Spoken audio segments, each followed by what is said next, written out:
আমি রাতুল। গ্রামের মধ্যবিত্ত পরিবারে আমার জন্ম। সহজ সরল এই রাতুল। আর 5টা ছেলের মতো বিলাসিতায় জীবন নয় রাতুলের। সময়টা ছিল 2020 সালের 17 মার্চ। আমার জীবনের মোড়টাকে ঘুরিয়ে দিল ভয়াবহ এক করোনা। তার আগে জীবনে সুখ ছিল, আনন্দ ছিল, সম্মান ছিল, ক্যারিয়ার ছিল, সব কিছুই ছিল, ভালোই চলছিল।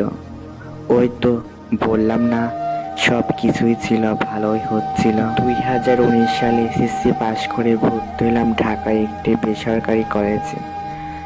4 মাস 10 দিনের মতো ক্লাস করি। ওই যে বললাম সব কিছু ভালোই চলছিল, সেই সম্মান আর পড়াশোনা আমার থেকে কেড়ে নিল। আমি বাদে আমার ব্যাচের 200 জন ছিল বড়লোক ধনী। তাদের কাছে ফোন ছিল, টাকা ছিল।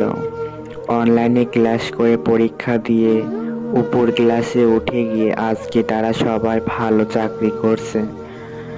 আমার বাবার টাকা নাই বলে আমি আজকে পিছিয়ে পড়ে গেলাম। পড়াশোনা করতে ভালো লাগে, আমার লিখতে ভালো লাগে। ছোট থেকে বড় হয়েছি, আমি খুব ভালো ছাত্র ছিলাম, কিন্তু কোনোদিনও ভাবিনি একদিন এইভাবে পড়াশোনা বন্ধ হয়ে যাবে। মানুষের কাছে অপমানিত, অসম্মান, অবহেলা, তুচ্ছ তাচ্ছিল্য হব। এখন আর আগের মতো হাসতে পারি না।